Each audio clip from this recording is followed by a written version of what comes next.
right, we are with Twist Troy Thompson, the owner of Blue Buddha and Tres Toros, and the new Blindside fast Burger. casual Blindside Burger. Thank you very much for joining us. How are you doing today? I'm doing great. Thank you guys for having me. Thanks so Yeah, much. thanks for coming on. So congrats on the new very successful burger spot. Talk about the concept and how it is being received in Big Sky. Uh, Love to. Thanks again for having me. Yeah. So you guys said, yeah, fast casual or high end casual. I think the only part of that makes it the casual part and the high end part is that we have a bar. We're a burger place with a bar. So I know we might have to hit some of those other things, but I think that's the main push off there is you can have a burger with your beer at our place. So it's good. So nice. Yep, People have that's loved important. it. It's been great. It was such low hanging fruit that it just kind of blew my mind, like how well received and how needed this concept was in Big Sky. There's so many places and so many times at the sushi place or at Tres Toros where families will come in on a busy weekend and you can see they're jet lagged and we have to say no and it breaks my heart and we just don't have any more seats. But this one, if we're out of seats, we'll put it in a bag and you can eat it standing up if you like, or you can sit up on the bar, or you can take it to your car. So I think it's a good option. Absolutely. And are you doing smash burgers? We are. Is that what I read? Yeah. Okay. Yep. Which are my favorite. And why did you call it Blindside? In snowboarding and probably a lot of other things, I had a gentleman at the bar who was a football player, and it's just when you spin against your vision, that's your blind side, right? So when you spin the back way and you can't see which direction you're spinning is a blind side spin. A lot of snowboarders will call it backside spinning, but we couldn't call it backside burger for a lot of reasons. Yeah. So, Yeah. Also a Blindside. great Sandra Bullock movie. Yeah. So you may pick up some fans of that. Yeah. That's accidentally. a great concept. Currently, what's your favorite burger and milkshake pairing that's on the menu? Pretty simple on the milkshakes. I'm just a vanilla guy. So just a good old fashioned vanilla milkshake with maybe a little malt in it.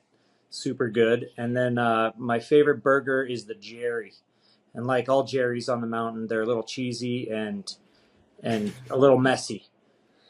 So it's Nice. covered in beer cheese and just loaded with every other cheese that we could put on there.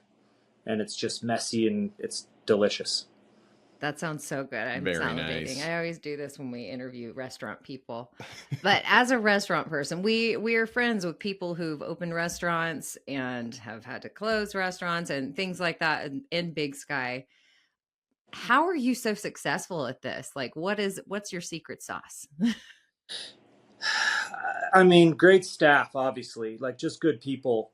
First and foremost, you hire good people and train well, and you're gonna have good success. For me, a lot of it is I try not to forget my roots, and that's to say, like I was a dishwasher and I was a bartender and I was a server and almost every aspect of a restaurant I've worked from the early ages. And if you don't forget those things, you don't forget those positions, and you remember that every aspect in a restaurant is as important as any other aspect. We're a circle, we're a full team, then it really helps you, I guess, for lack of a better word, kind of lead from the bottom. I will be the first to scrub the drains and jump on the dish pit if it's needed. And it just kind of forwards this feeling of respect and just being honest and genuine with my crew has gone a long way in my experience. That's fantastic. Is Yeah. that something you learned the hard way? Have you worked in restaurants where that was not the case? Oh yeah, I think most of them. I mean, typically any business, the bottom line is going to be the most important thing, and I just think that's a real toxic way to function as a business and as a society and as just a race. You can't have endless growth or you turn into a parasite. And we try to just shoot for a plateau. Let's get a strong plateau, and everybody runs at this level all the time. And this is very clearly what's expected. And, we're all equals up on this plateau, and let's just do this thing. And it's great. It keeps everybody honest. And, Well, locals love it, and I know that the kids that need jobs absolutely have loved working for you. So thank you for creating that environment in Big Sky. It's Yeah, what really an honor. So I think it's tough to appeal to tourists without alienating locals. Do you have sort of like a secret for how you accomplish that? Yeah, well, the short answer is cheap beer. Everyone likes cheap beer. I think we have a $2 or $3 Coors at all the restaurants. I'm from Golden, so it's got to be Coors. There we go. But I think on a further note is just like, keep it cool. I mean, you can't buy cool, but you can rent it. So we try to create these spaces where folks can come in and it's just relaxing and you kind of feel the vibe and it's genuine. And whether you came in on a helicopter or you're living in your truck, we treat you the same. I like the Wu-Tang vibe at Blue Buddha. It's fun. Yeah, the wasabi shirt. It's so great. Doesn't hurt that the food's good, I guess. Yeah. Yeah. It's delicious. So how difficult is it for you to staff 3 kitchens in a town of 3,000 people? I've kind of found the more kitchens you have, the easier it gets. If you're out of something at one place, you can run over to the other one. And the kitchen guys don't always like it because they're missing stuff, but they at least know who to call or where to look when they don't know where it is. Oh. So that part of it has been significantly easier. I'm not sure who else you guys have interviewed up here, and I don't mean to be a broken record, but the housing situation is the hard part. Just finding places for these folks to sleep and bed down and be able to decompress from work has been the hard part. But I think we're kind of like shooting for that too big to fail thing. So, more housing, more restaurants equals more housing equals more restaurants equals more housing. And yes. And hopefully the housing situation will get better and better. Yeah, it is a familiar refrain, though. It is. For sure. Yeah. Are you just floating back and forth between all the kitchens? Where do you spend the majority of your time? Well, lately, because we're brand new, obviously, burgers. And I want to say Blindside, but I now have so many up here that sometimes I just forget. So I just say, I'm going to sushi, or I'm going to tacos, or I'm going to burgers. And it just makes But Blindside has been where I've been spending the most time, just so we can get that concept tight. And as a sushi guy for a long time, I didn't know burgers. And so, we've been learning this kind of on the fly to get open for season. And it's been fun. All right. Can't wait to try it out. Let's say there's a huge catastrophe, okay, right? All of your restaurants are threatened. You can only save one of them. Which restaurant do you save? You save your firstborn. You save the good one. The Blue Buddha. Blue Buddha. That's the one you're saving. Yeah. All right. Well, our figured you'd say that. Yeah, I love all 3 places, but our favorite family meal is we do rice bowl nights where we have all the sushi accoutrement, everything that we just deconstruct it. It's a bowl, right? I would like to know, because you're a trained sushi chef, your best tip on making the perfect sushi rice. We think ours is good, but I feel like always it could be room better. for improvement. I feel like it could be better. Great question. Glad you asked. Get your pen and paper. It's the I'm recording this. It's the ZOO. It's your ZOO, ZU, your sushi vinegar. 752 is how we make ZOO. So 7 parts rice vinegar, not rice wine vinegar, rice vinegar. 7 parts. Yeah. 5 parts sugar, 2 parts sea salt. Mix it all together. You could throw some kombu in there and then age it. That's the big kicker. 2 months at least. Aging it 2 months. Just stick it in a dark, cool place, back of your closet. We have a basement. It can just be in a jar. Put it up. Yep. And those proportions could be anything you want: tablespoons, gallons, truckloads. I don't know how much of it you want to make, but we like our sushi. What happens over the months? It just smooths out. It just gets better and better and better. It kind of takes the edge off of the salt, and it takes a little of the edge off the vinegar. If you put some kombu in there, kombu is a natural. I mean, MSG is a natural occurring thing in the world, but it exists in seaweed, and it's a flavor balancer, a flavor enhancer. It brings that umami out, and throw a little of that in there, and it just grows and grows and gets better and better and better. And then wash your rice well. Don't forget, you got to wash all the Yes. starch out of your rice. Yeah, Definitely rinse the rice. I do rinse it until it runs clear.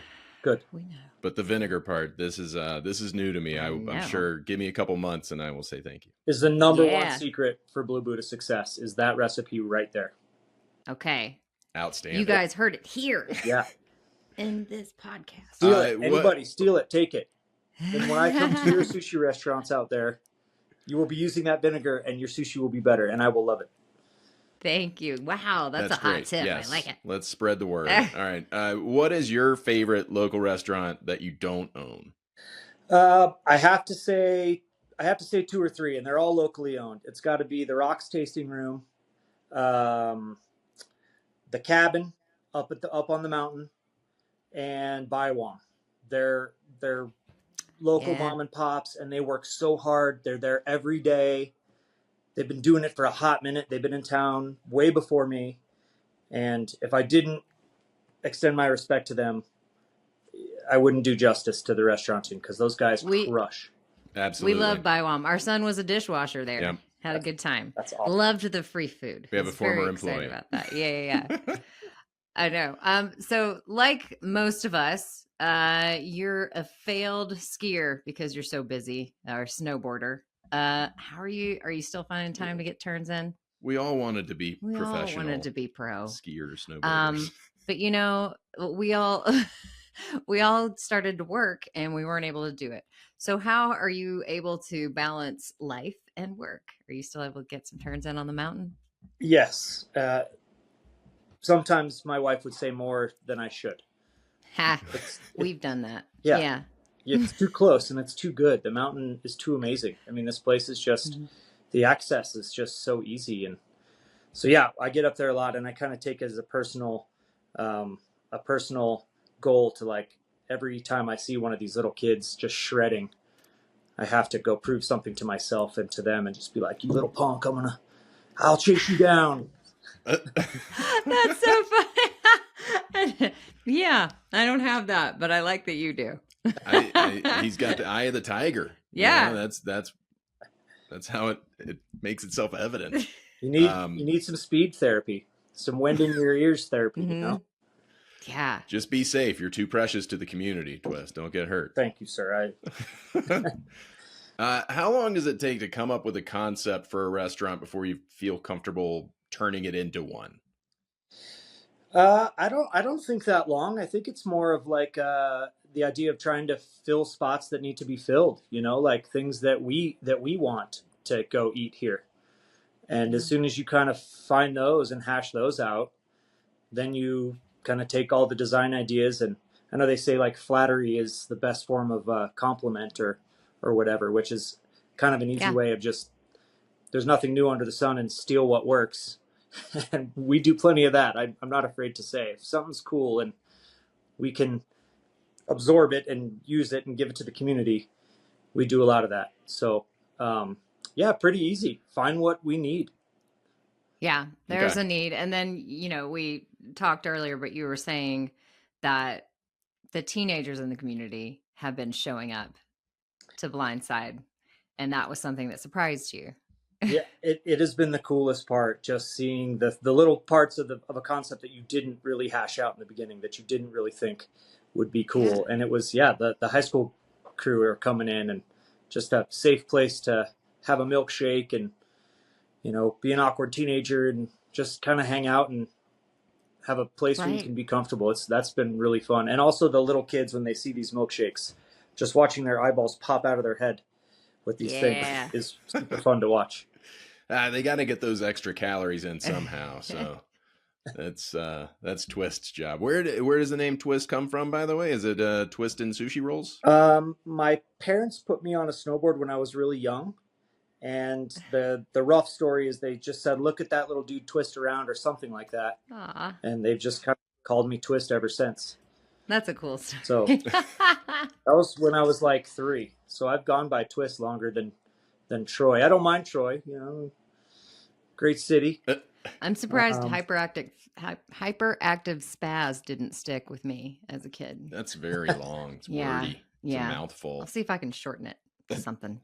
All right. Badger. Your name is Troy Twist Thompson. A lot of T's. You've opened Blue Buddha, Tres Toros Tacos and Tequila, and now Blindside Burger. We see a trend. Certainly a pattern of alliteration here. Okay. Drunken Monk. Don't forget the Drunken Monk. I include that in my portfolio. But that's DM. Love the Drunken Monk. That's DM. Yeah. We're going to not think about Drunken Monk for the purposes of this game because we have come up with some other alliteration-based concepts, okay, for you to consider opening as restaurants. We're just going to run through the list.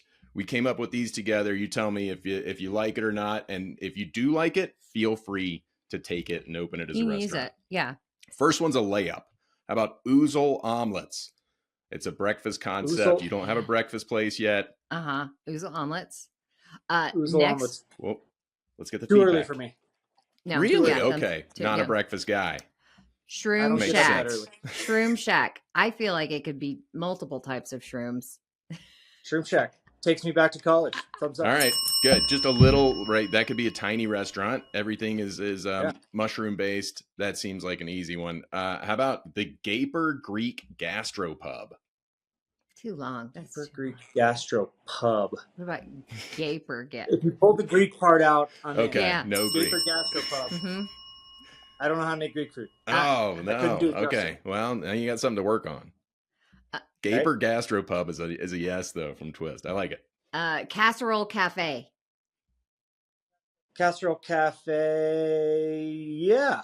I love a casserole. Nice. I'm from Alabama though. We like to just put it all in one dish. Let's get some of that home cooking.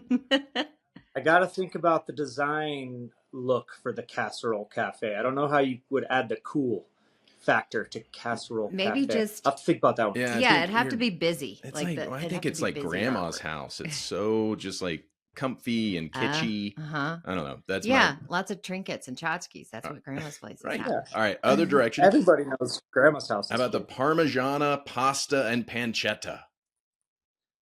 Parmigiana pasta and pancetta. I didn't like that one. Yeah, I like it. That's a little wordy, guys. That one's a little. Of course. I wasn't a fan. A little wordy. All right. Baby back brisket barbecue. There's no way I'm gonna mess with Barbecue. the River House. Yeah. I will not mess with them. No. They are the undisputed king of the restaurant business up here. They would crush any. I won't even try. Not even going there. All right. I mean, Bozeman could use a good barbecue place, but that's fine. How about the Flarin' Flame Fondue? Flarin' Flame Fondue. Love it. Love fondue. All right. Kickers, kale, and kombucha. Super fun. Kickers, kale, and kombucha. That just doesn't sound Kickers, appetizing. Kale, and kombucha. I don't think you should put kombucha in any title. It might be a little hippie for me. Okay. Too much granola. Yeah. Got it. All right. Fair enough. And then the Lastly. last one is bumblebeans. Bumblebeans. Yeah. Everything that is place beans. is going to need an air filter. Yeah. That's a lot. Especially up in the mountains, you get the altitudes. Not good. Beware. Not good. Yeah. Maybe that's more of an outdoor restaurant. No walls. Probably. Yeah, that's a great idea. Okay. If it's outdoor, I'm in. Right. Then that's a thumbs up. All right. If it's outside. Bumblebees. We got some winners. Yeah. So that's. Thank you for That's good. playing along with our dumb game. We told you it was dumb. Apologies. And thank you. Well, now you guys have to invest. Yeah. Now you got to open a restaurant with me. Oh, yeah, totally. We're in. Joe's in. All right. It starts by us coming in and having a burger at Blindside Burger. So we'll see you there very soon. It would be an honor. Thank you so much for being here. Thanks for your time, Twist. And Well, Thank you guys. have a good rest You're of your super day. fun. Oh, we are super fun. I mean, just the two of us. I want to be friends with you guys more than five. sold. That's a done deal. All right. We'll talk soon. Thank you guys so much.